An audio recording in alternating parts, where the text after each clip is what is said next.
Hmm, Material komposit ya. Ah, Tanah kompos atau pupuk kompos? Bukan kayak gitu. Oke, biar kita makin tahu tentang material komposit, let's check it out. Oke, jadi biar makin memperjelas apa sih itu material komposit. Tapi bukan material komposit itu bukan pupuk kompos atau segala macam ya. Jadi di sini material komposit itu ialah jenis material yang terbentuk dari gabungan dua material atau lebih yang memiliki sifat-sifat berbeda, baik sifat fisik maupun sifat kimianya. Nah, jadi tujuan utama dari kita pembuatan material komposit ini ialah agar kita mendapat sifat-sifat unggul dari material tersebut.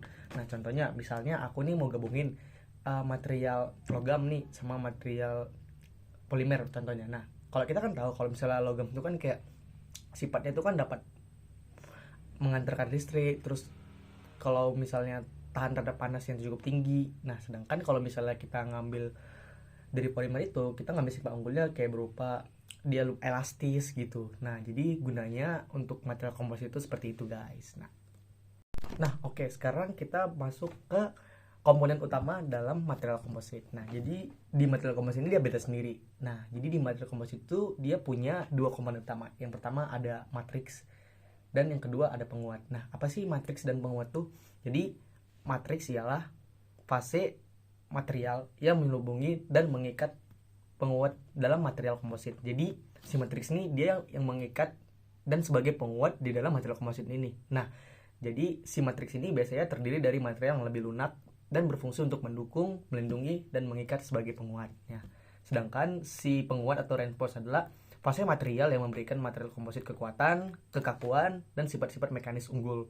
Nah, biasanya penguat ini berupa serat, partikel, atau struktur lain yang lebih kuat atau lebih kaku daripada material sendiri ini. Nah, selain itu, di material komposit ini juga ada tiga jenis matriks yang mempengaruhi sifat-sifat dan aplikasi material komposit. Yang pertama ada MMC atau metal matriks komposit, yaitu jenis material komposit di mana matriksnya terbuat dari logam. Nah, namanya juga logam, ya pasti dia terbuat dari logam matriksnya, jadi si pengikatnya dari logam. Terus yang kedua ada CMC atau keramik matriks komposit. Dari namanya aja keramik matriks komposit, berarti dia keramik ini sebagai penguat dari matriksnya ini. Yang ketiga ada PMC, Polymer Matrix Composite. Ya, dari namanya juga Polymer Matrix Composite, yaitu pengikatnya atau matriksnya terbuat dari polimer ya, guys. Oke.